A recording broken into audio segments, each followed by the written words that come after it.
आदाब अर्ज़ है, आप देख रहे हैं एडीएन उर्दू न्यूज़ और आपके साथ मैं हूं डॉक्टर सैयद वहाबुल हक। खबरों के सिलसिले को शुरू करने से पहले आइए डालते हैं एक नज़र दिन भर की अहम खबरों पर। भारत रत्न मौलाना अबुल कलाम आज़ाद के बरसी के मौके पर रीड एंड लीड फाउंडेशन की जानिब से अल-बिलाग और अल-हिलाल शुमारों की नुमाइश और मुज़ाकरे का एहतमाम। शहर ज़िला कांग्रेस कमेटी की जानिब से भारत रत्न मौलाना अबुल कलाम आज़ाद के बरसी के मौके पर उन्हें पेश किया गया ख़िराज अक़ीदत। और आइंदा साल फरीज़ हज के लिए नई पॉलिसी का ऐलान। खिदमत हुज्जाज कमेटी के सदर मौलाना नसीमुद्दीन मिफ्ताही की वज़ाहत। अब खबरें तफसील से। शहर ज़िला कांग्रेस कमेटी की जानिब से ली गई प्रेस कॉन्फ्रेंस में मुल्क में मोदी हुकूमत के ख़िलाफ़ एहतजाज शुरू करने का इंतबाह दिया गया है। इसकी इत्तला आज इस प्रेस कॉन्फ्रेंस में दी गई। इस मौके पर मोदी और अडानी महाघपले की पोल सहाफ़ियों के रूबरू खोली गई। तुम्ही बघा, राहुलजी गांधी 3,500 किलोमीटर पायी प्रवास करून आल्यानंतर कन्याकुमारीपासून ते काश्मीरपर्यंत गेले। त्याच्यानंतर अधिवेशन सुरू झालं। त्या अधिवेशनामध्ये त्यांनी सविस्तर मांडणी केली आणि ती मांडणी केल्यानंतर सुद्धा दुसऱ्या दिवशी त्यांनी या अदानी उद्योग समूहाबद्दल किंबहुना हिडनबर्गच्या अहवालानंतर जे काही मुद्दे तिथं मांडले आणि पंतप्रधानाला 4 प्रश्न विचारले की या प्रश्नाचं उत्तर द्यावं। दुसऱ्या दिवशी यांचे सगळे काय हे सभागृहात म्हटले ते कामकाजातून काढून टाकलं। असंसदीय शब्द वापरले म्हणजे, पण आमचा नेता आदरणीय राहुल गांधी हे कधीही असंसदीय असभ्य वर्तन करणारा माणूस नाही आणि तरीसुद्धा त्यांचे शब्द काढून टाकले। म्हणून आम्ही परत एकदा आपल्याकडे आलो, आपल्या दरबारात आलो की किमान लोकशाहीमध्ये जो चौथा स्तंभ या देशाला आतापर्यंत तारत आला, तुमच्याकडे आलो आणि आता किमान ही जी काही महाघोटाळा या देशामध्ये चालला आहे गेल्या 8-9 वर्षापासून, त्याचा पर्दाफाश आता आपल्या माध्यमातून जनता जनार्दनापर्यंत गेला पाहिजे। म्हणून आजची पत्रकार परिषद या ठिकाणी आयोजित केलेली आहे। येणाऱ्या 6 मार्च ते 10 मार्च हा पुढचा आमचा पाऊल उचलण्याचं काम आहे। हे तालुका स्तरावर हे आंदोलन घेऊन जायचं। तिथल्या जिल्हाधिकारी कार्यालयाचे जे प्रतिनिधी तहसीलदार तिथं बसतात त्यांच्याकडे जाऊन मोर्चा काढून आंदोलन करून धरणे आंदोलन करून तिथे जनता जनार्दनासमोर पत्रकार बांधवांसमोर हा हिडनबर्गने दिलेला अहवाल सादर करायचा आणि अदानी उद्योग समूहाने आपल्या देशाला कसं मातीत मिळवलं आहे, अदानी उद्योग समूह एक दिवस आपल्याला कशी श्रीलंकेकडे वाटचाल करते या संदर्भातली भूमिका घेऊन जनतेपर्यंत न्यायची, याच्यासाठी आजची पत्रकार परिषद होती। धन्यवाद। अखिल भारतीय कांग्रेस कमेटी और महाराष्ट्र प्रदेश कांग्रेस कमेटी की तरफ से हमको आदेश दिया था कि पत्रकार परिषद लिया जाए। हिडनबर्ग का जो रिपोर्ट है अदानी के खिलाफ में, तो उसके लिए लोगों को जागरूक करना है। इसलिए हम औरंगाबाद शहर कांग्रेस कमेटी और जिला कांग्रेस कमेटी की तरफ से 6 मार्च से 10 मार्च तक ब्लॉक वाइज, तालुका वाइज, वार्ड वाइज हम पूरे इसके आयोजन कर रहे हैं। पूरे बैंकों के सामने, LIC के कार्यालयों के सामने हम निदर्शन करने वाले। ये जो मुद्दा है ये हम लोगों तक, आम जनता तक, ग्राउंड लेवल तक हम लेके जाने वाले हैं। महाराष्ट्र के तमाम यूनिवर्सिटीज़ और कॉलेजेस के गैर तदरीसी मुलाजिमीन की हड़ताल वापस ली गई है। ऐसा ऐलान रियासती नायब सदर कैलाश पाथरीकर ने आज किया है। मंगल की शब मीटिंग में ये फैसला किया गया। आणि काल संध्याकाळी 8 वाजता महाराष्ट्र विद्यापीठ कर्मचारी महासंघ याची संध्याकाळी 8 वाजता बैठक झाली आणि त्या बैठकीमध्ये या विषयावर सगळा उहापोहा झाला आणि त्या बाबतीमध्ये सर्वस्व निर्णय घेण्याचा अधिकार हा महाराष्ट्र विद्यापीठ कृती समिती एक स्थापन केलेली आहे, त्या कृती समितीला दिलेला होता। त्याच्यामध्ये ते RB सिंग असतील किंवा अजय देशमुख असतील, ह्या दोघांना ते सर्व अधिकार देण्यात आले होते। त्या बैठकीमध्ये सर्व महाराष्ट्रातील अकृषी विद्यापीठातील सर्व कर्मचारी, पदाधिकारी यांनी सर्वांनी भाग घेतला। त्याच्यामध्ये सगळं चर्चा झाली आणि चर्चेअंती सर्व पदाधिकाऱ्यांनी ठरवलं की बाबा या बाबतीमध्ये जो काही निर्णय घ्यायचा तो त्या संघटनेचे आपले RB सिंग आणि अजय देशमुख हे घेतील। आणि शेवटी चर्चेअंती त्याच्यावर सखोल अशी चर्चा झाली आणि चर्चेअंती असं ठरलं की बाबा हा संप आपण कुठंतरी आता थांबवला पाहिजे शासनानं एक पाऊल जर मागे घेतला असेल तर आपण देखील एक पाऊल पाठीमागे घ्यावं आणि त्यांच्यामध्ये त्यांचा टाइम लिमिट द्यावी. आणि शासनाला आम्ही त्या ठिकाणी आता 14 दिवसाचा अल्टिमेट दिलेला आहे. या 14 दिवसामध्ये आमच्या ज्या मागण्या आहेत त्या मागण्या संदर्भात शासनानं जी आर निर्गमित केले नाही तर हा संप याच्याही पेक्षा अति तीव्रतेनं त्या ठिकाणी करण्यात येईल. परंतु याच्याही पुढे जाऊन सांगतो, त्या ठिकाणी आर.बी. सिंगांनी सांगितलं या मागण्या जर 14 दिवसाच्या आत मान्य झाल्या नाही तर या सर्व गोष्टीला मी जबाबदार राहील. त्याच्यामुळे सर्व पदाधिकारी त्या ठिकाणी माघार घेण्याची ठरली आणि हा संप सध्या तुर्तास आम्ही स्थगित केलेला आहे. G20 कॉन्फ्रेंस के ज़िमन में म्यूनिसिपल कॉरपोरेशन का सेहत शोबा मुकम्मल तौर पर तैयार हो गया है. इस तरह का दावा आज मेडिकल ऑफिसर डॉक्टर पारिस मंडलेजा ने एडीएन से बात करते हुए किया है. G20ची आपली परिषद औरंगाबाद इथे 26, 27, 28 रोजी आहे. त्या दृष्टीने माननीय आयुक्त सरांनी त्याबद्दल जी काही तयारी आहे त्याच्या विविध स्तरावर बैठका घेतलेल्या आहेत. माननीय कलेक्टर सरांनी याबाबत बैठका घेतलेल्या आहेत आणि आरोग्य विभागातर्फे जी काही तयारी आहे त्याचा आढावा घेतलेला आहे. त्याच्यामध्ये ज्या काही सूचना आहेत त्या सूचना आम्हाला केलेल्या आहेत. तो त्या ह्याच्यामध्ये जे महत्त्वाचं आहे तर ते म्हणजे जिथं हे आपले फॉरेन डेलिगेट्स किंवा याच्या G20मधले जे काही डेलिगेट्स आहेत त्यांची रेसिडेन्शियल जी व्यवस्था रामा इंटरनॅशनल इथं केलेली आहे. त्यांची हॉटेल ताज विमानतळ इथं त्यांची व्यवस्था केलेली आहे आणि त्यांचा जो रूट आहे त्या रूटवर जिथं जिथं कार्यक्रम आहे, जिथं पब्लिक जमा होईल किंवा ज्या ठिकाणी त्यांना ते हेरिटेज टूर करायचं आहे त्या ठिकाणी आपण अद्ययावत अशा cardiac ambulance with physician, anaesthetic, staff nurse आणि पूर्ण मेडिसिन म्हणजे ज्या काही इमर्जन्सीला डील करावं लागतं अशा सर्व मेडिसिननी अद्ययावत असे आरोग्य सुविधा आपण त्या स्पॉटला रामा इंटरनॅशनलला आपली ॲम्ब्युलन्स असेल, ताज विमानतळला असेल, वेरूळला आपली असेल, त्याच्यानंतर औरंगाबाद लेणीला आपली असेल तर अशा ठिकाणी ही पूर्ण ॲम्ब्युलन्सेस विथ ॲडव्हान्स्ड सगळे जे काही लाईफ सपोर्ट मेडिसिन आणि जे काही स्पेशालिटी डॉक्टर्स आहेत त्याच्या सुविधेने हे सर्व आपण त्याची व्यवस्था केलेली आहे. त्याचबरोबर जर काही इमर्जन्सी ओढावली तर आपण प्रायव्हेट हॉस्पिटलच्या एक हॉस्पिटलच्या 16 रूम आणि दुसऱ्या हॉस्पिटलच्या अशा 3 रूम अशा आपण बुक केलेल्या आहेत. त्या पूर्ण ह्या 3 दिवसासाठी ह्या डेलिगेटसाठी रिझर्व राहतील आणि त्या ठिकाणी जे काही सर्व ग्रुपचे ब्लड बॅग आहेत त्या ब्लड बॅग अवेलेबिलिटी आपण करतोय आणि सर्व मल्टी स्पेशालिटीचे डॉक्टर्स अवेलेबल राहतील याची पूर्ण आढावा घेऊन आम्ही त्या पद्धतीने तयारी केलेली आहे. आइंदा साल फरीज़ हज के लिए मुजव्वज़ा तादाद और नई पॉलिसी के ज़िमन में खिदमत हुज्जाज कमेटी के सदर मौलाना नसीमुद्दीन मुफ्ताही ने एडीएन से बात करते हुए तफसीली मालूमात फराहम की.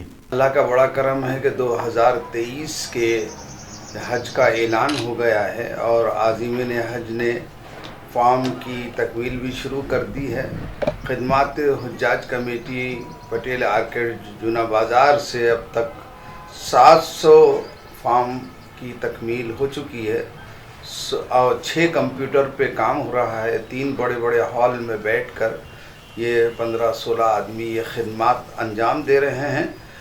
और सबसे बड़ी बात ये कि हस्ब साबिक़ 1,75,000 का कोटा जो है तो अलॉट किया गया इंडिया को और उसमें से कुछ हिस्सा तो 20% या 30% जो है वो टूर्स वालों को दिया जाएगा. बाकी हज कमेटी से ही लोग हज करेंगे.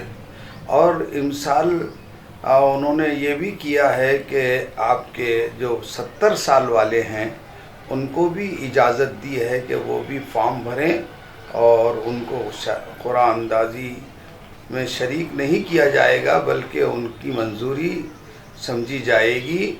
अभी तक हमारे पास 70 ऐसे फॉर्म आ चुके हैं, हमने भर दिया है.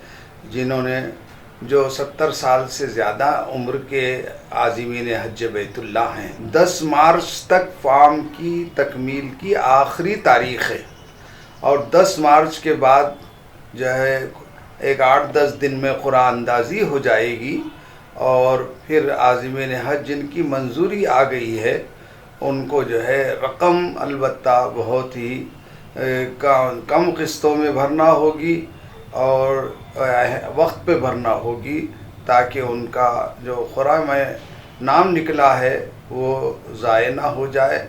इसलिए आज़िमीन हज बैतुल्ला से दरख्वास्त है कि वो इसकी तैयारी करें। लगभग 3.5 लाख से 3.25 लाख तक खर्च होगा, लेकिन ऐसा हमको एक आज़िम के लिए, एक आज़िम हज के लिए इतना खर्च होगा। कुछ कमी पैसों की हो जाएगी ऐसी हमको खुशखबरियाँ भी मिल रही हैं, लेकिन उसकी तस्दीक जब भी हो सकेगी जब उसकी किस्तों का ऐलान होगा। इसी तरह आपको कोविड का दूसरा जो है तो सर्टिफिकेट दाखिल करना फॉर्म भरते वक्त ज़रूरी है और अगर ये 8 चीज़ें जो हमने बार बार अखबार में दी हैं इसकी तकमील ना हो तो फॉर्म मुकम्मल समझा नहीं जाएगा और उसको खुरा अंदाज़ी में शरीक नहीं किया जाएगा। इसलिए मोहतरम आज़िमीन हज बैतुल्ला हमारे भाइयों बहनों से दरख्वास्त है कि हुकूमत के ऐलान करदा शराइत के मुताबिक फॉर्म की तकमील करें और जल्द करें। हम अल्लाह से दुआ करते हैं कि अल्लाह ताला आपके हज बैतुल्ला को खैर व आफियत से मुकम्मल फरमाए। नाजरीन, अब वक्त हो चला है कि मुख्तसर वक्फे का, खबरें अभी और भी हैं, देखते रहिए ADN उर्दू न्यूज़।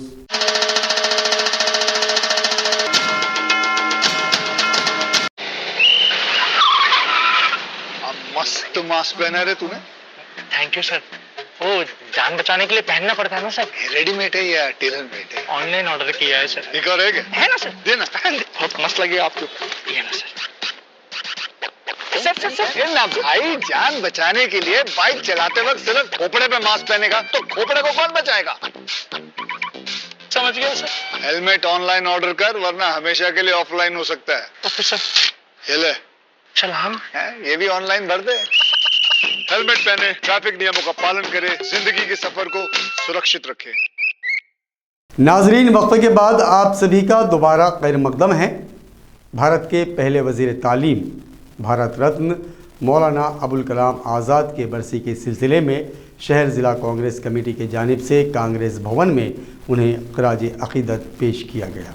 आज औरंगाबाद शहर जिला कांग्रेस कमेटी की तरफ से इस देश के पहले शिक्षण मंत्री आदरणीय मौलाना अबुल कलाम आज़ाद, इनकी आज पुण्यतिथि हमने मनाई है। आज शिक्षा के क्षेत्र में उन्होंने इस देश को एक दिशा दी है और ऐसे पहले अध्यक्ष रहे हमारे कांग्रेस पार्टी के, उनके इसमें हमने आज पुण्यतिथि मनाई है। हमारे पूरे औरंगाबाद शहर कांग्रेस के पदाधिकारी, फ्रंटल के अध्यक्ष सभी यहाँ पे उपस्थित हैं।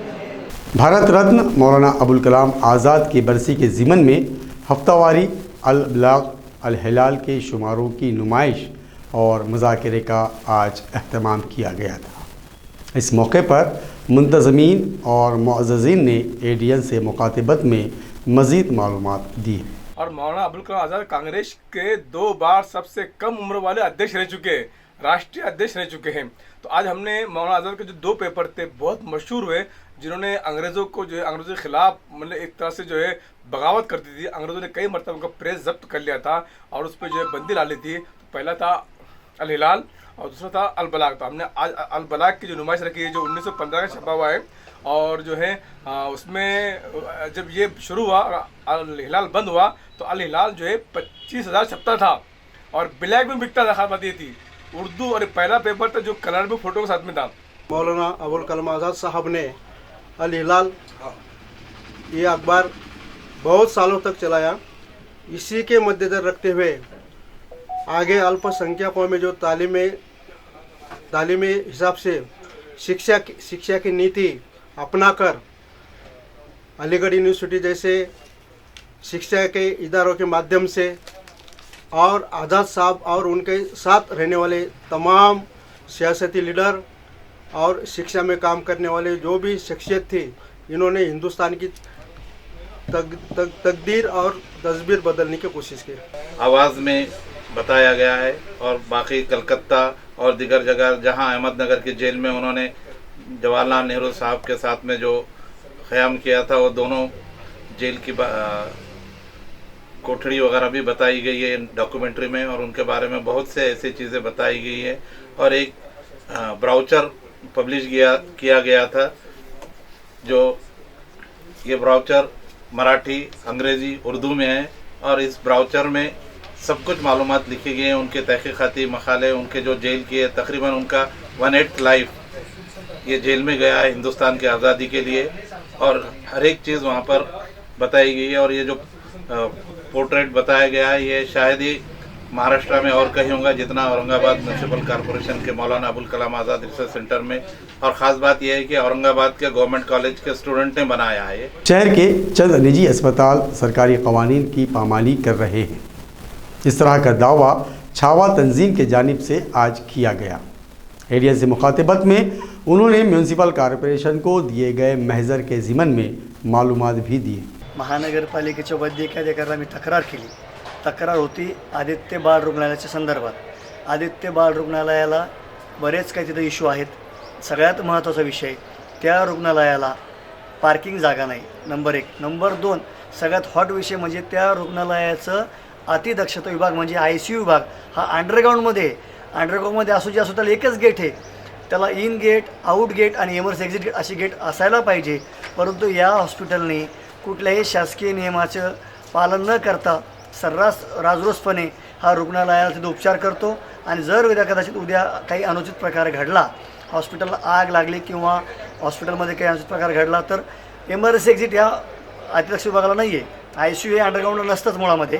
त्यामुळं आज आम्ही अशी मागणी केली की तात्काळ जर या रुग्णावर साहेबांनी पाहणी करून कारवाई केली नाही तर आम्ही लोकशाही मार्ग तीव्र आंदोलन करूँ। खुलदाबाद तालुके के गल्लेबोर गांव में स्वाभिमानी शेतकरी तंजीम के जानिब से तंजीम के सदर रुकन पार्लियामेंट राजू शेट्टी की क़यादत में कपास की कीमतों के इजाफे पर टागली फाटे पर आज चक्का जाम एहतजाज किया गया।